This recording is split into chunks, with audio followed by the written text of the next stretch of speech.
बिस्मिल्लाहिर्रहमानिर्रहीम। Mic number 2 में अगर कोई नॉन मुस्लिम भाई हो तो सवाल कर सकते हैं।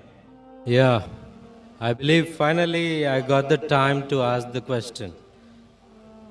Okay, this is related to the topic you taught today, that is Islamic concept of God, or means you concluded with that.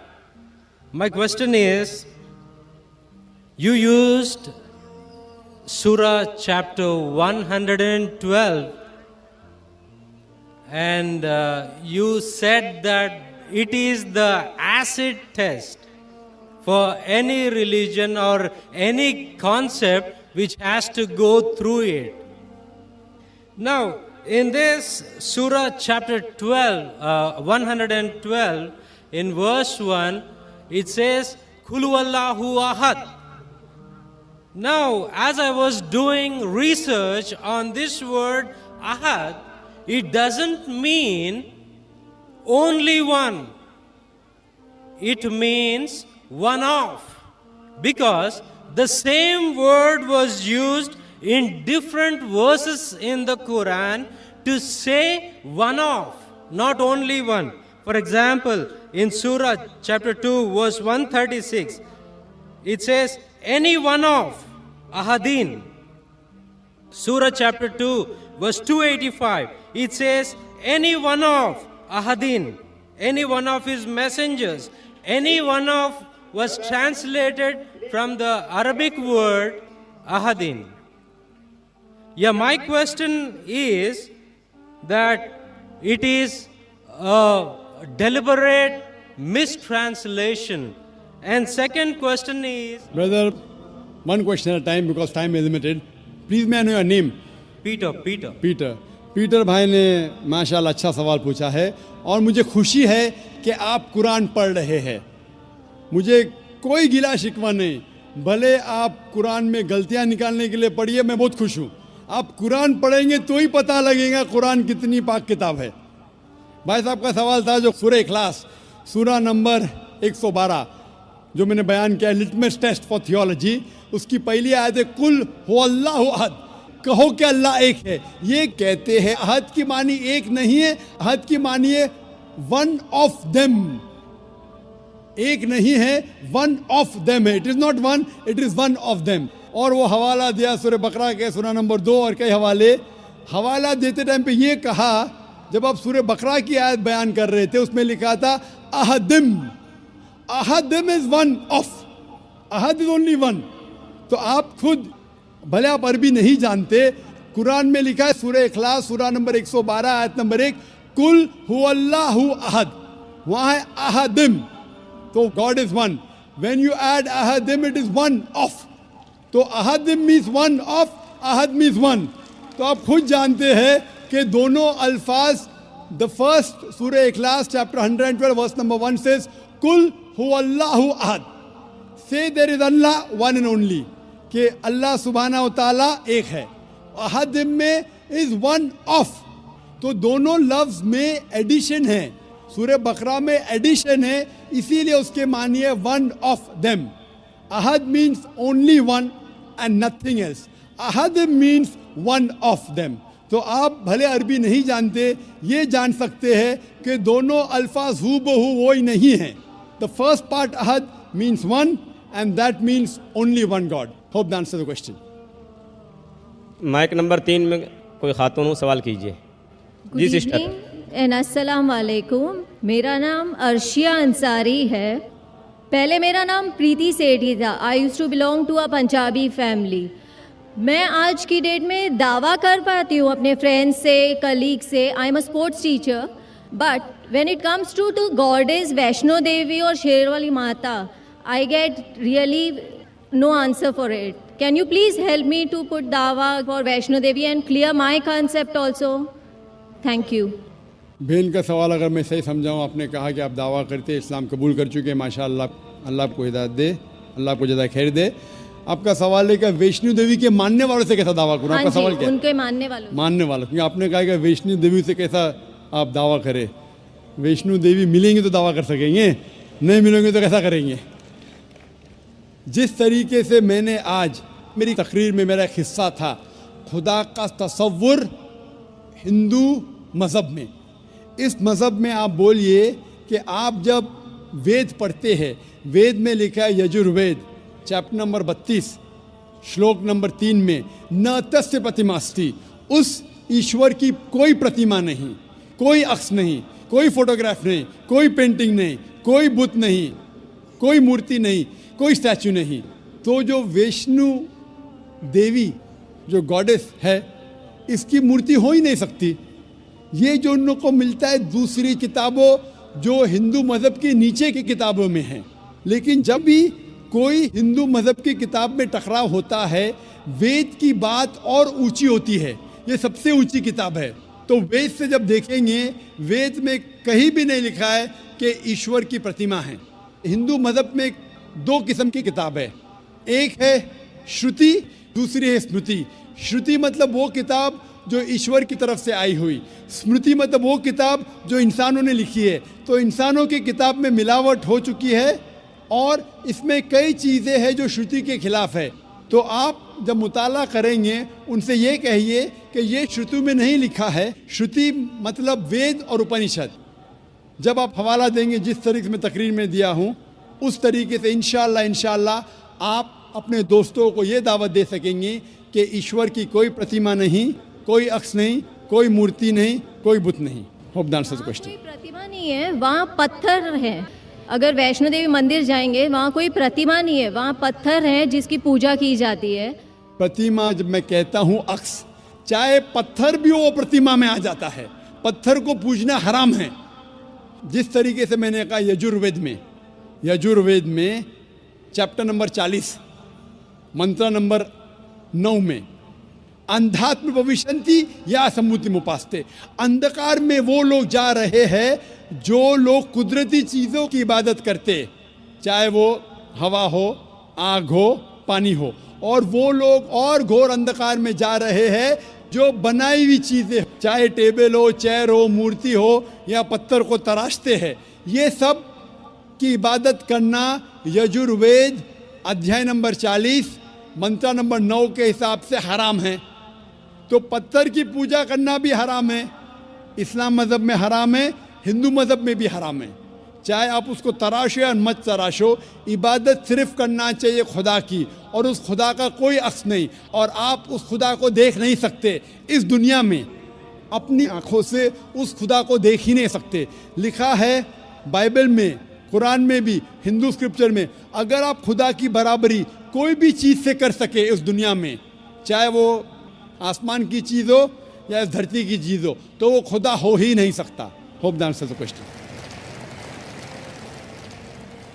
Mic number 1 से अगर कोई भाई हो सवाल करना चाहते हैं तो कर सकते हैं। नमस्कार जाकिर साहब, मैं एक हिंदू हूँ और टीचर भी। मैं मराठी अनुवाद का कुरान पढ़ रहा हूँ। उसमें लिखा है एक पुरुष अनेक स्त्रियों के साथ शादी कर सकते। और दूसरा मेरा सवाल है जी हाँ। और तीसरा मेरा प्रश्न है, पहला प्रश्न क्या है? पहला प्रश्न मेरा ऐसा है, नेचुरली एक पुरुष एक ही स्त्री को न्याय दे सकता है, लेकिन कुरान में लिखा है एक पुरुष एक से ज़्यादा स्त्रियों के साथ शादी कर सकता है। हाँ, स्त्री। हाँ, मैं सुनने में ना, मैं जी हाँ। लेडीज। तो आपका सवाल है कि कुरान में लिखा है कि एक से ज़्यादा औरत से शादी कर सकता है इंसान। कर सकते। तो आप उसका जवाब चाहते हैं? और एक सवाल, काफ़ी लाइन लगी है, टाइम भी ख़त्म हो रहा है, कुछ चंद मिनट बाकी है।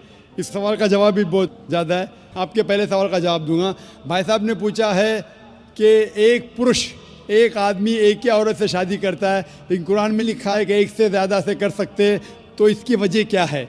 आप अगर दिगर मज़ाहिब की किताब पढ़ेंगे, कुरान एक वाहिद मजहबी किताब है जिसमें लिखा है कि एक आदमी एक औरत से शादी करो। आप दिगर मज़ाहिब की किताब पढ़ेंगे तो अक्सर मज़हब की किताब में लिखा है कि आप कितनी भी औरतों से शादी कर सकते हैं।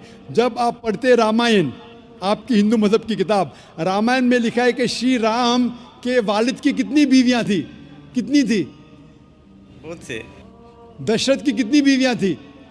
लेकिन वो ठीक नहीं है ना, उनका थे। मैं ठीक नहीं क्या पूछता हूँ, कितनी बीवियां थी आपसे पूछ रहा हूँ, कितनी बीवियां थी? दशरथ को 4 थे। कितनी थी? 4। 4 थी। आप 4 कहते, चलो मान लिया मैं। 3 बीवियां थी। वो उसमें रामायण में ये नहीं लिखा है कि श्री राम के वालिद ने गुनाह किया, लिखा है? नहीं लिखा है। आप जब महाभारत पढ़ेंगे, श्री कृष्ण की कितनी बीवियां थी? कितनी थी? लेकिन ये ठीक नहीं है, ऐसा मेरा अरे बोलने श्री का कृष्ण कहना ठीक नहीं किए, कैसे आदमी है? श्री कृष्ण को गलत बोल रहे हैं आप, संभालो भाई, हिंदू लोग आपको मारेंगे। श्री कृष्ण गलत कर सकते? श्री कृष्ण गलत कर सकते क्या नहीं? आपके मुताबिक श्री कृष्ण गलत कर सकते क्या नहीं? हम तो श्री कृष्ण को तो गॉड मानते हैं। लेकिन- गॉड मानते हैं, बिल्कुल सही। तो गॉड गलत कर सकता है क्या नहीं? गॉड गलत कर सकता है क्या नहीं? कर सकता। अच्छा, आपके श्री कृष्ण की कितनी बीवियां थी? बहुत से कितनी? बहुत से मतलब कितनी? 16,000 कहे। 16,000 ने 16,108 थे। एग्जैक्ट बोलिए। आप जब महाभारत पढ़ेंगे उसमें लिखा है कि श्री कृष्ण की 16,108 बीवियां थी। तो श्री कृष्ण के 16,108 रहती, तो मुसलमान की 4 क्यों नहीं रह सकती है? आप जब बाइबल पढ़ेंगे, बाइबल में लिखा है कि सुलेमान अलैहिस्सलाम की 700 बीवियां थी। बाइबल पढ़ेंगे, बाइबल के मुताबिक इब्राहिम अलैहिस्सलाम की 3 बीवियां थी। जो आप दिगर मजहब की किताब पढ़ेंगे, हिंदू मजहब, यहूद मजहब, ईसाई मजहब में आप कितनी भी बीवियां कर सकते, रख सकते। लेकिन इस्लाम में, कुरान में लिखा है, सूरह निसा में सूरह नंबर 4 आयत नंबर 3 में, क्या marry women of a choice in 2, 3 or 4, but if you can't do justice marry only one. आप अपनी मनपसंद औरतों से शादी कर सकते, 2, 3 या 4, लेकिन अगर आप इनके दरमियान अदल नहीं कर सकते तो सिर्फ एक से शादी करो। तो ये जुमला, सिर्फ एक से शादी करना, ये सिर्फ कुरान में लिखा है। हिंदू मजहब के हिसाब से, ईसाई मजहब के हिसाब से, यहूद मजहब के हिसाब से आप कितनी भी शादी कर सकते, 5, 10, 1000, 16,000, कोई ममानियत नहीं। कुरान में आप ज्यादा से ज्यादा कर सकते 4, लेकिन अगर बीवियों के दरमियान अदल नहीं कर सकते तो सिर्फ एक। तो ये आज सिर्फ कुरान में। अभी देखेंगे क्यों इस्लाम में एक मर्द को एक से ज्यादा बीवी करने की इजाजत है। आम तौर पे लड़की और लड़का, male and female are born in equal proportion. हाँ, लेकिन आप कोई भी डॉक्टर से पूछिए, जो बच्चों का डॉक्टर है, पीडियाट्रिशियन, वो कहेगा कि the female child is the stronger sex. जो फीमेल लड़की है, जो बच्ची है, वो लड़के से ज्यादा ताकतवर है मेडिकली। ताकतवर मतलब मेडिकल जर्म्स को फाइट करने के लिए, बीमारियों के खिलाफ लड़ने के लिए। A female child can fight the germs and diseases much better. So paediatric age itself में लड़के की मौत लड़की से ज्यादा है। जब जिंदगी आगे बढ़ती है, हम देखते हैं कि कई लोग मर रहे हैं एक्सीडेंट में, शराब की वजह से, ड्रग की वजह से, because of accident, because of war. अक्सर मर्द लोग ज़्यादा मर रहे औरत से। आज की तहकीक ये कहती है कि दुनिया में औरत मर्द से ज़्यादा है। सिर्फ न्यूयॉर्क के अंदर 10 लाख से ज़्यादा औरतें मर्द से ज़्यादा है। सिर्फ यूएसए में 7.8 million females, 78 lakh females are more than males. In Germany alone 50 lakh female male से ज़्यादा है। यूके में सिर्फ 40 लाख औरतें आदमियों से ज़्यादा है। रशिया में 90 लाख औरतें आदमी से ज़्यादा है। अल्लाह सुब्हानहू तआला जानता है कितनी लाखों औरतें, करोड़ों औरतें आदमी से ज़्यादा है। सिर्फ चंद ममालिक में, इंडिया और दिगर थर्ड वर्ल्ड कंट्री में, औरतें मर्द से कम है। क्योंकि हिंदुस्तान में फीमेल इन्फेंटिसाइड है, फीमेल फीटिसाइड है। बच्चा पैदा होने के पहले पता चल जाता लड़की है तो उसको अबॉर्शन करो।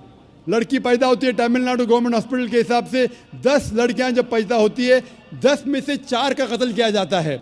ये नाजायज़ चीज़ जब ख़त्म होंगी तो हिंदुस्तान में भी लड़कियों की तादाद आदमियों से ज़्यादा होगी। हम जब तहकीक करते पता चलता है कि दुनिया में करोड़ों औरतें मर्द से ज़्यादा है।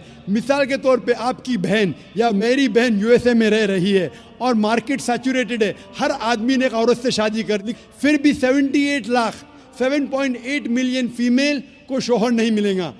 हो सकता है कि आपकी बहन या मेरी बहन उन 7.8 मिलियन फीमेल में से जिनको शोहर नहीं मिला, उनके लिए सिर्फ दो रास्ते हैं।